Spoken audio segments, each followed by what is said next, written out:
Amigas y amigos del canal de Pablo Villarrubia Mauso, volvemos de una forma diferente, con un formato diferente de entrevista. De esta vez cara a cara con un querido amigo, Albert Rosales, el hombre de los humanoides. Es la persona, este investigador, ufólogo, escritor, que más sabe sobre estos visitantes de lo desconocido, del espacio, de las profundidades de la mente, de las otras dimensiones, de lo que sea, pero son los humanoides. Y tenemos el honor de haberle recibido aquí en Madrid, donde estuvo de paso en esta ciudad, y poder hacer una entrevista para intentar aclarar algunas dudas y igualmente ampliarlas, porque es un fenómeno tan extraño que acabamos ampliando, ¿no? Ese mar de dudas, ese universo tan extraño de estos seres, de estos visitantes, ¿no? Que desde hace muchas décadas o siglos, ¿no? Vienen a visitarnos.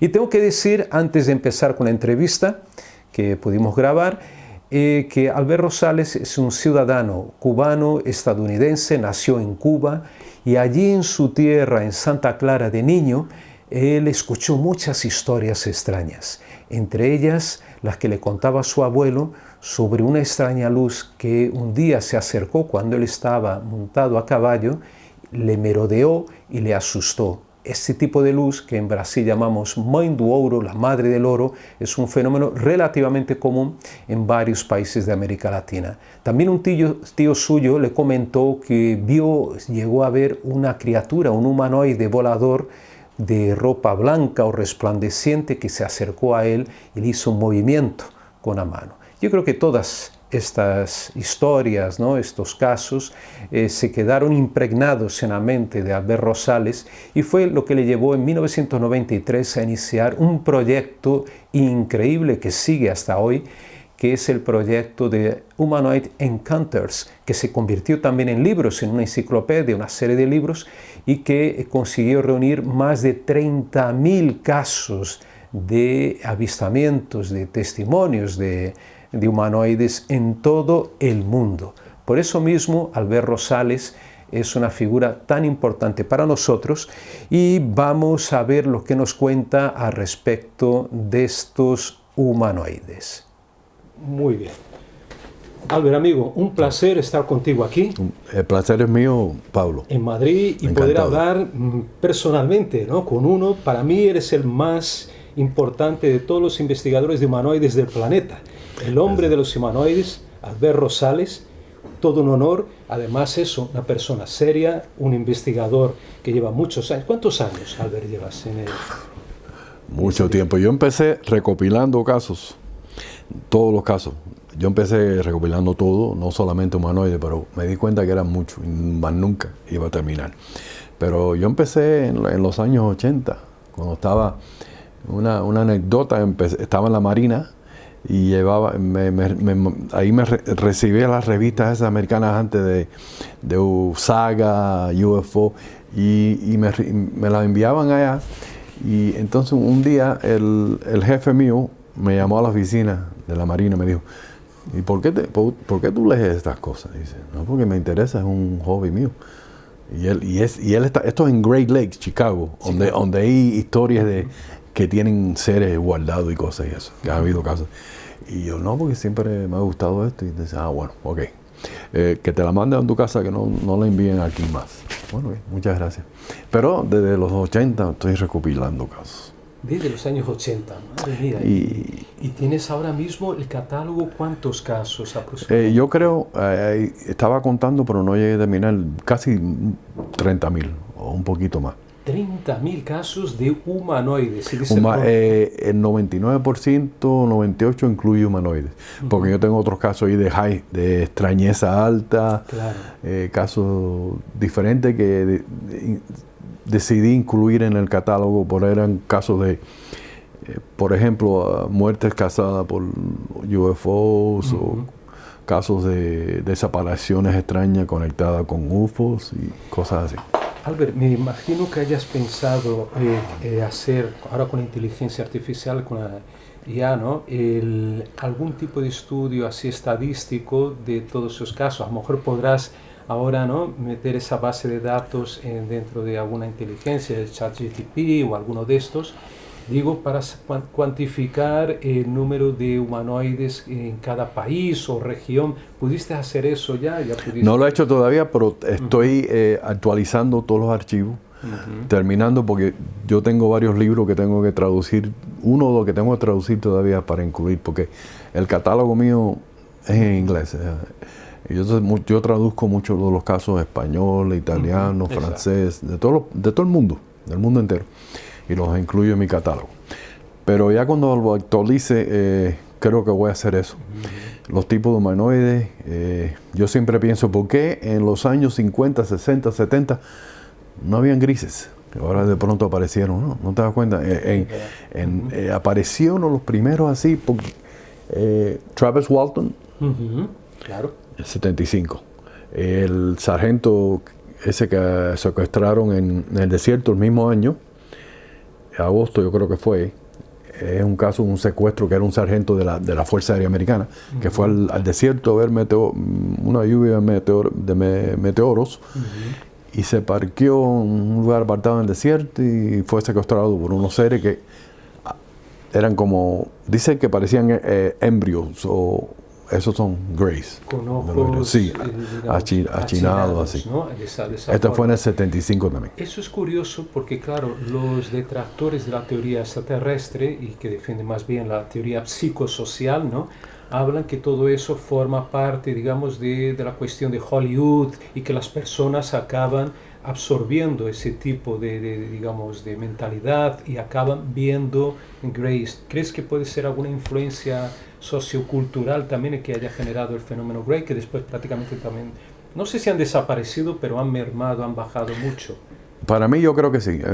Muchos de esos casos, especialmente cuando salió el libro de Missing Time, de Bud Hopkins, Claro.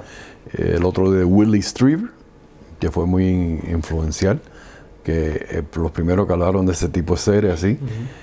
Ahora muchas personas que de pronto dicen, a mí me secuestraron los Greys en el 60, pero ahora es cuando salen con eso. O en una regresión hipnótica dicen que fue secuestrado por unos Greys. Pero es que en esos años 40, 50, 60, no son... Tú has visto el catálogo de Jack Valley, el catálogo de Gordon Creighton, los humanoides, el famoso libro humanoide, que yo tengo uno allá que es un tesoro, gracias a Dios no lo perdí. Ahí ningún humanoide describido ahí, que hay muchos de Brasil, de Argentina, de todos los países, se parece a un Grey. Eso de pronto aparecieron. No sé si fue, bueno, como te dije, en el 75, pero no, ¿sabes? No fue tan... Entonces, después del 78, empezaron a ver más ese tipo de casos. Ahora todo el mundo dice los Greys, y en el televisor y en las películas, todo lo que ves son Greys. Es verdad, es curioso porque no era así realmente, ¿no? Y sigue sin serlo, quizás, ¿no? Ahora ya también hay menos, ¿no? Eso, cuéntame también, es curioso porque yo tengo toda tu colección, ¿no?, de Humanoid Encounters, que yo recomiendo a todos, que la mejor, lógicamente, enciclopedia de humanoides que hay en el mundo, porque es la más grande, y siempre vas ampliando también, ¿no, Albert? Tienes esa capacidad. Y yo diría que si en los últimos años ha bajado mucho el número de avistamientos de humanoides en el mundo. Yo creo 2020 hacia adelante, claro, hay casos, pero no se puede comparar con los casos, con los años de, por ejemplo, los 70 o 80 o 90, que fueron los más activos. Después del 2000, un poquito, pero después bajó mucho. No sé por qué, no sé si es quién sabe, pero el año muy curioso que tengo más casos, más de 800 casos, 1990.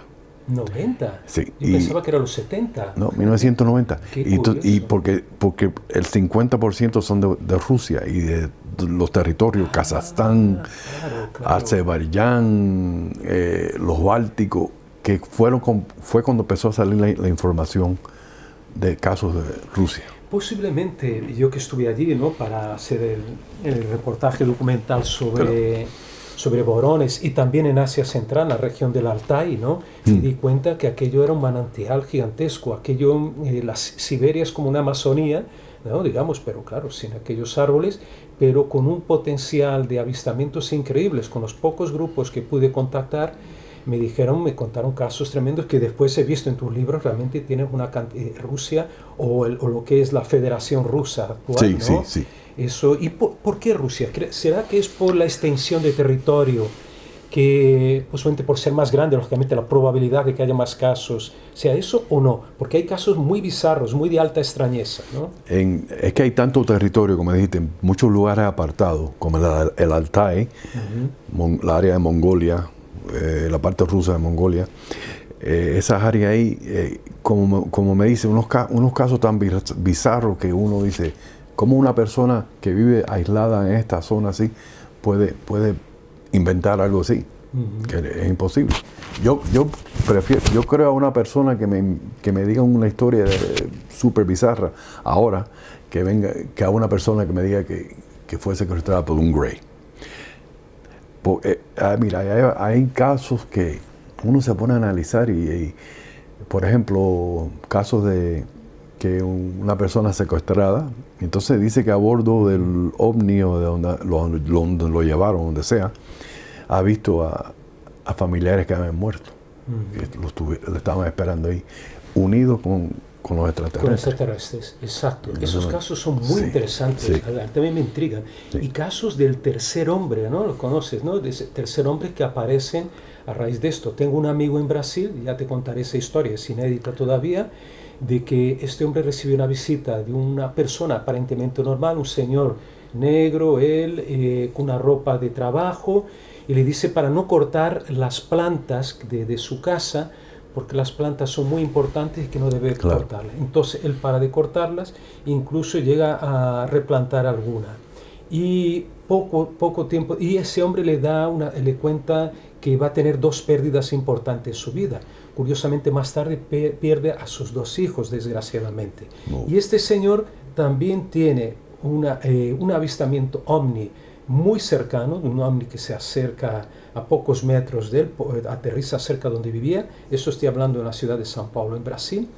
Y después aparecen también, él tiene otra visión de seres más pequeños que también, no a lo mejor relacionados directamente con el fenómeno ovni, pero que de alguna forma el fenómeno ovni engloba este tipo de situaciones, unos dirían paranormales, otros dirían de altísima extrañeza, muy bizarras. Correcto. Pero que son personas honestas que tú ves que hablan, y ahora con las nuevas líneas de ufología como la de Néstor Berlanda, que conoces, ¿no? Sí. Nuestro amigo de Argentina, ¿no?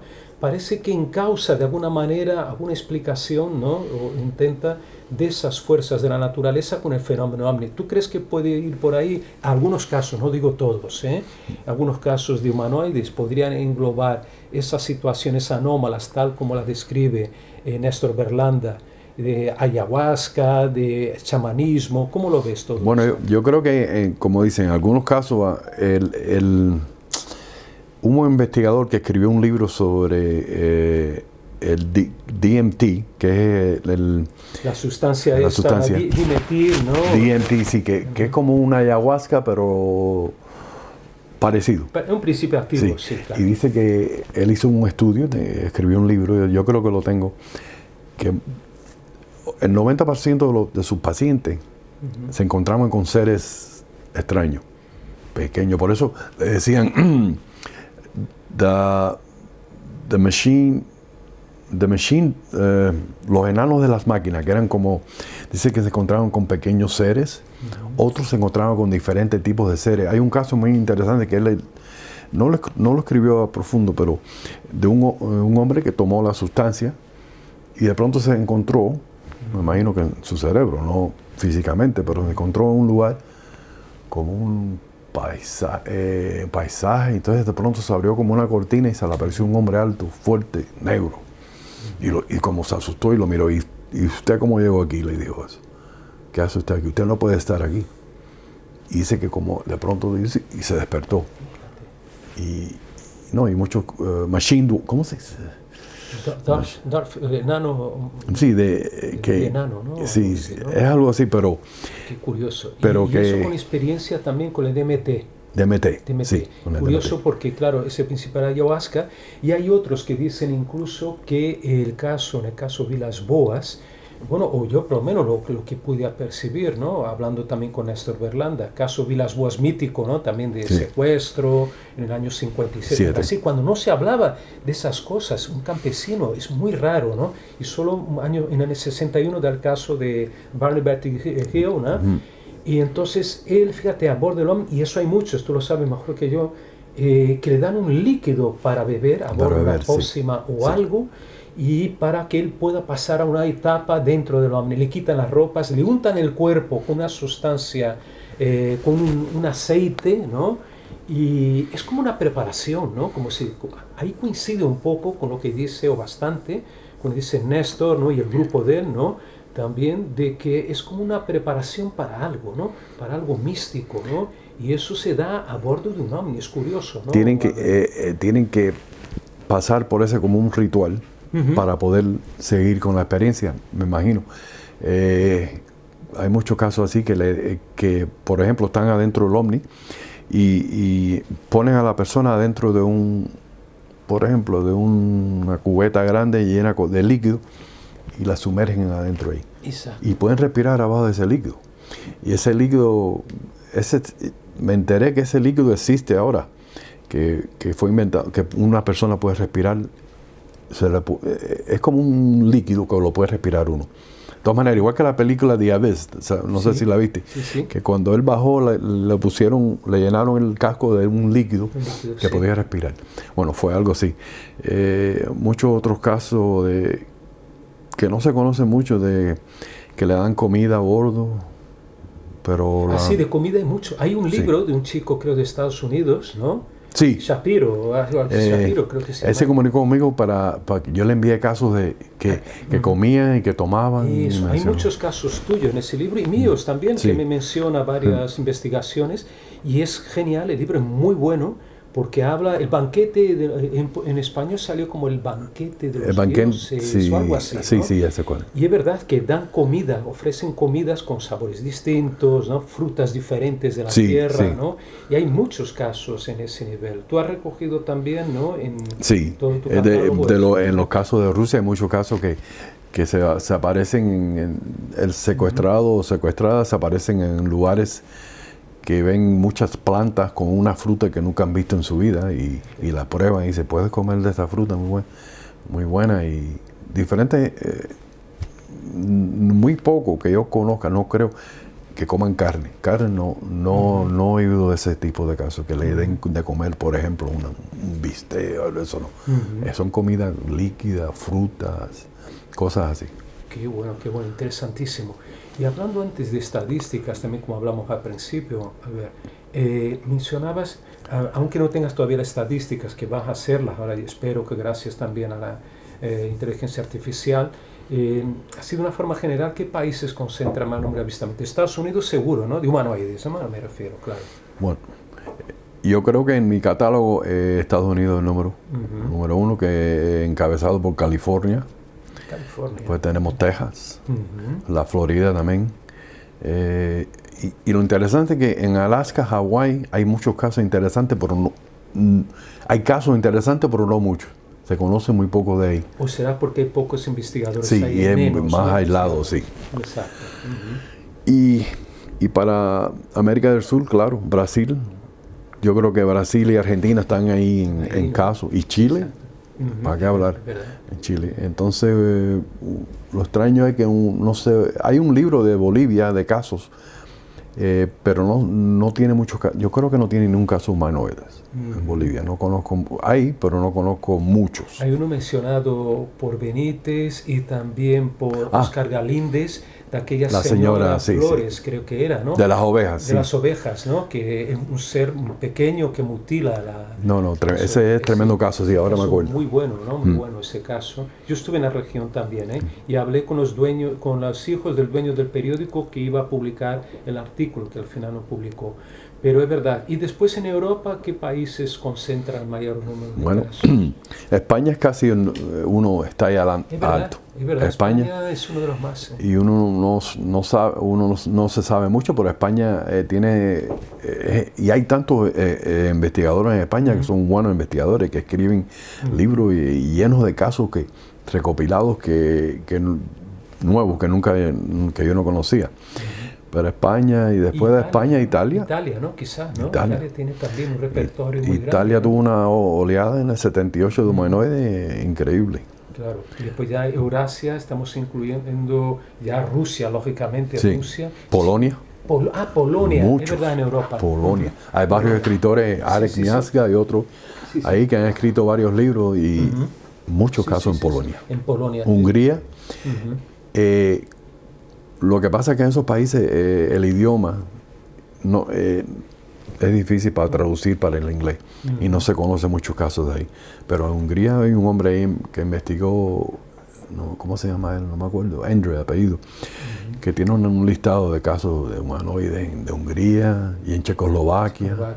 Yo conocí en un congreso en Brasil a, creo que era Gabor o algo así, de Rumanía. Gabor, un ufólogo de allí, y él tenía casos muy interesantes, incluso de seres que entregaban en un bosque, que entregaban como pequeñas barritas de oro a la población, a los aldeanos. Ese, ya sé cuál es el que me habla, de Rumanía, Dan Farkas. Eso, Farkas. Farkas, sí. Exacto. Sí, Ese caso es muy extraño. Tiene muy muchos bizarro casos. También, Sí. Rumanía también. Pero claro, el problema es que ahí, al haber menos investigadores, quizás no se recojan tanto. África, por ejemplo. A ver, ¿qué nos cuentas de África? Si Marruecos, Egipto, esa parte norte, hay bastantes casos conocidos. Sudáfrica, Zimbabue, esa área, muy conocidos casos. Muchos porque han habido muchos investigadores ahí. Ahora, otras partes de África, como Algeria, yo sé que ha habido casos, por Tunisia, se oye muy poco, o no casi nada. Entonces, más para el centro de África, peor todavía. Es muy difícil encontrar ahí porque la situación política o lo que sea, económica, es muy difícil.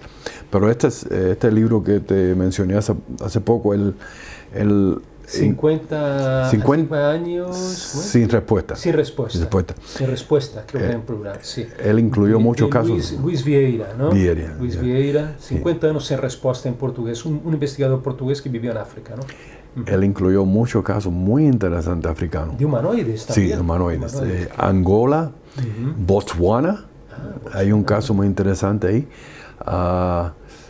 En la frontera de el Congo, hay un caso que él escribió que fue cuando la guerra contra los portugueses civil. A la guerra civil. Sí, que era el grupo de guerrilla de los africanos, no sé. Bueno, que había un grupo de ellos que venían en un bote, iban a entrar ilegalmente a Angola. Yo creo que fue con el 71 o algo así. Sí. Y vieron una luz y dijeron, un helicóptero portugués. Eso es lo que pensaron ellos de la Armada portuguesa. Y se escondieron, se apagaron todas las luces, y cuando vieron era un aparato diferente, no era un helicóptero, sin ruido, con luz. Y entonces parece que los vieron y una luz los alumbró. Y dos de ellos, porque todos iban armados, le dispararon. Y de pronto salió un rayo del objeto y le dio a los dos en el pecho, cayeron para el agua y se viró la embarcación. Los dos murieron. Le encontraron una marca roja en el centro del pecho a los dos guerrilleros. Increíble ese caso. Y él habló con el jefe de ellos que iba ahí junto. Porque él tenía muchas conexiones por toda la África ahí. Sí. Qué bueno, esa historia es tremenda también. Tenemos que intentar localizar a este hombre para... Me hace recordar los casos recordados por la Operación Prato, que muchas personas... Sí, exacto. Mira, tengo aquí unas preguntas de nuestro amigo Márcio Parusini, allí de Río Grande del Sur de Brasil, amigo común que tenemos, y te manda estas preguntas. ¿Cuál es el tipo de tipología presentada en la casuística brasileña que más te llamó la atención? Bueno, en Brasil siempre me han interesado los encuentros con tipo de, bueno, los cíclopes de Sagrada Familia es un caso. El caso de Antonio, ese tipo de... José Antonio, el Sí, soldado. José Antonio, el soldado, ese tipo de humanoide, no creo que no sé si se ha reportado otra vez, porque eran barbudos y era muy extraño. Sí, tenían un casco y eran barbudos ellos cuando los quitaron, ¿no? Sí, bajitos, y tenían fuertes. algo en la cara, no sé, Sí, y era un poco agresivo. Por alguna razón, muchos de los humanoides que se encuentran en Brasil, muchos casos de humanoides en Brasil, incluye agresividad de parte de los humanoides. No sé por qué. Especialmente en los estados del norte, Amazonas, y por alguna razón más para el sur no. Pero Marcio me habló de un caso en el 75, en Río Grande do Sul, de un soldado, era un cuartel que se le apareció un disco y eran dos soldados y él dijo, no, voy a ver qué cosa es. Y fue con un rifle. Y parece que le disparó. Una luz lo alumbró, perdió una pierna. Perdió una pierna. Sí. Creo que fue en Santa Catarina, que está al lado, es el estado, estado, o sea, también del sur. Pero muy interesante. Muy interesante, ese caso es poco conocido. Poco conocido. Entonces, claro, esos casos, como mencionas, ¿no? Tuve la oportunidad de estar 3 veces con Marcos, que era el del caso Sagrada Familia, ¿no? Una persona absolutamente honesta, además estuvo en el lugar de los hechos, no sé si te acordarás, tú has leído el artículo, ¿no? Y a mí me parece uno de los mejores casos. Y en Brasil tampoco, en esos años 70, 80, casos de Grace no se conocían. La mayoría de los eran tipos humanos o diferentes tipos. Exacto. Pero Grace no. Grace después apareció un poquito más tarde, un poquito pero después. yo creo que esa influencia que hubo también sobre sí. Sí. Mira, Marcio te pregunta...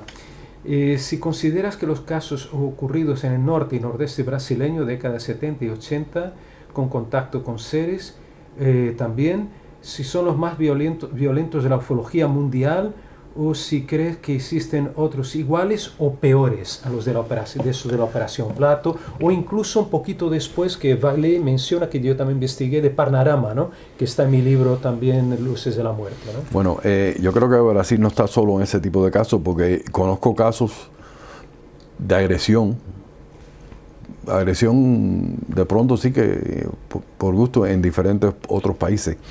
En Cuba, por ejemplo, Jacques Vallée publicó un caso muy poco conocido en el 68, otro guardia militar, que se le acercó un objeto que pensó que era un helicóptero americano, entonces, y no era, porque no tenía ruido, era un objeto ovalado con luces, y le disparó una luz, un rayo de luz, estuvo inconsciente como 2 días. Este hombre dice Vale en su libro, no me acuerdo cuál libro fue de él, pero que vinieron investigadores rusos y entrevistaron al soldado.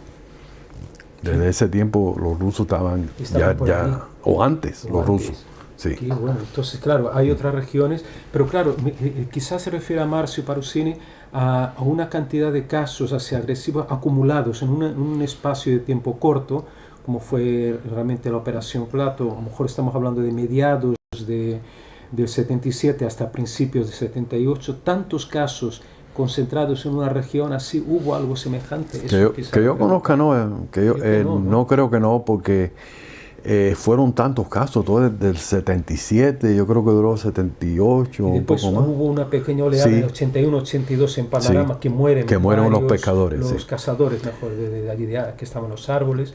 Yo creo que no.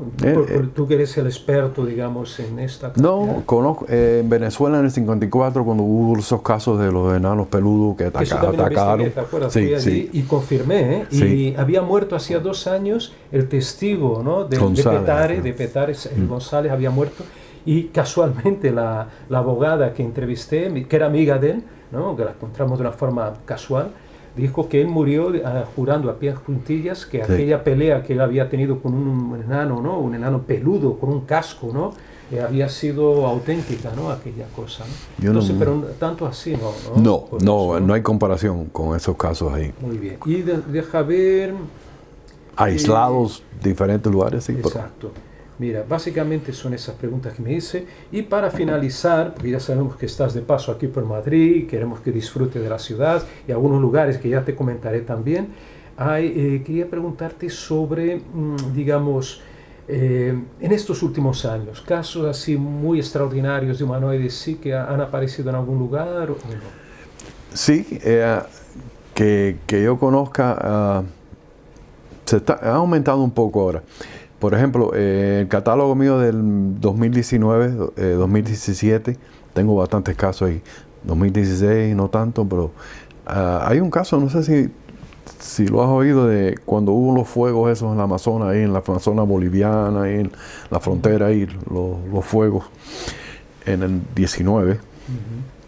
Que había un doctor ahí junto con en la campaña ahí con los nativos, con los indios, ahí porque lo mandaron ahí por los fuegos, estaba ahí. Se le apareció un hombre alto rubio con una herida en el brazo, vestido con un uniforme plateado así, no pelo largo, pero era rubio. Y dice que necesitaba ayuda, porque dice que lo había atacado un jaguar. Un jaguar. Y él lo miró, bueno, lo curó. Y dice que cuando el hombre salió y cuando miró había un platillo afuera, típico disco, estaba flotando sobre la tierra. Y lo extraño es que al frente del disco habían 3 seres pequeños, comparados, vestidos no, pero en uniforme. Y comparados a los grises, grises de hoy. El hombre se unió con esos 3, subieron al objeto y se fueron. Increíble ese caso. ¿Cuándo eso ocurre ahora? ¿Cuándo hace ya unos 2019. 2019, sí, no hace mucho, ¿no? Sí, no hace mucho. Hace mucho. Este caso fue investigado por, yo creo que unos investigadores argentinos, no estoy seguro, pero me enviaron la información. Bueno, interesante porque siguen ocurriendo, para felicidad nuestra también, ¿no? Investigadores de humanoides que nos gusta, ¿no? Siguen ocurriendo casos, quizás no tantos como has dicho, pero son de cierta calidad, ¿no? Como este mismo caso que mencionas, ¿no? A mí me enviaron un caso de Inglaterra, un investigador ahí, él pertenece a MUFON, el grupo de MUFON. Un caso muy extraño, es como un tercer hombre, como estabas hablando. Un hombre estaba caminando su perro, esto fue en septiembre de 2024. Caminando su perro, ¿en qué parte de Inglaterra ahora? No me dio la ubicación, porque el hombre no quería darla, pero fue Inglaterra. Y por un parque siempre iba con su perro, y se sentó y de pronto, no había visto nada, de pronto vio un hombre alto, pero vestido con dice que con una chaqueta negra, que lo cubría todo, y el hombre se sentó al lado de él, y dice que lo que sintió de pronto fue un miedo, que se aterrorizó, que no sabía qué hacer. Como comentaras, yo tengo toda tu obra, ¿no? ¿Cuántos volúmenes? ¿Cómo se llama? Primero, para que nos estén viendo, ¿cómo se llama tu maravillosa obra? Danos el nombre, que está en inglés. Y también cómo puedes encontrar toda tu obra, dónde comprarla. Mira, es una serie en cronología de casos empezando en los años antes de Cristo, los 2000. Los libros míos, tristemente, el primero no cubre hasta ahí, pero cubre desde el año, después del AD hasta 2015. Esa es la colección que tengo publicada. Son como 17 libros. Después tengo otro libro que son humanoides y ovnis sobre la Florida, el estado donde yo vivo. Mi plan era publicar varios otros libros, pero he tenido problemas con la persona que me publica los libros. Por eso tengo todos los archivos congelados ahora. Trato de publicar lo que pueda en diferentes lugares de los nuevos casos y quiero compartir mis archivos. Están en inglés, tristemente, ojalá, pero uno puede traducir ahora. En inglés ahora es un idioma universal, ¿no? Claro. Y también, el que no sepa, hay traductores y todo eso. Pero yo creo que es importante tenerlos también en papel. Claro. En Humanoid Encounters, ¿no? Humanoid Encounters. ¿Que empieza en qué año el primer volumen? El primero empieza como en el año AD, algo así. Sí, antes de Cristo. Algo así, sí. Tengo hasta 2015. Hasta 2015, sí. Fue el último tomo. Sí. Pero ya estás preparando otro decenio, Estoy preparando, sí. Para el próximo decenio. Porque ¿no? ya tengo mucho más y tengo no pude incluir todos los casos en mi libro porque eran tantos, eran muchos. Y no, yo creo que lo que incluí fue un 60% o menos. Pero tengo, como te expliqué ahorita, más de 30,000 casos ya. Claro. Entonces quiero compartir mis archivos para que no se pierdan. Pero que yo creo que es fundamental, por lo menos en los libros están los principales, o más que principales, incluso muchos que yo mismo no desconocía. Yo siempre agarro un tomo, voy leyendo alguno, me sorprendo, porque realmente me sorprendo con la cantidad de datos y historias, ¿no? Lógicamente no puedes averiguar todas, pero tú también tienes tus fuentes de contacto, algunas son bastante fidedignas, ¿no? Muchas de ellas, ¿no? Muchas, la mayoría. Somos colaboradores tuyos también, ¿no? Yo trato de colectar todo tipo de informe. Localmente, donde vivo yo en Miami, yo he investigado varios casos, pero como te dije, quiero distribuir mis archivos para no perderlo. Y para el que quiera, digamos, mandarte información, aparte de que tus libros se encuentran en Amazon. Amazon, ¿no? Sí, Amazon. Yo pondré abajo el enlace del video, ¿no? Pondré para entrar y comprar el libro. Pero también para entrar en contacto, ¿qué medios? ¿A través de Facebook, de Instagram? Me pueden comunicar con yo tengo 2 correos electrónicos. El que uso más es el garuda79@comcast.net. Comcast. Y el otro, el de Gmail, es alberthumanoid@gmail.com. Ahí también me escriben varias veces, varias personas. Lo pondré también abajo para que la gente lo tenga, y el que tenga un caso, lógicamente, que te lo pase, ¿no? Que es muy importante, porque ahí es un, digamos, un tesoro lo que tienes, ¿no? Ese acervo, digamos, de humanoides, que es único en el planeta, nadie más lo tiene salvo tú mismo, ¿no, amigo? Albert, muchísimas gracias. De nada, un placer. Gracias por avisarme que pasabas aquí por Madrid. Yo lo vi rápido, o sea, miré en mi Facebook y lo vi ahí de casualidad. A veces se me olvida mirar en Facebook los contactos, pero lo miro.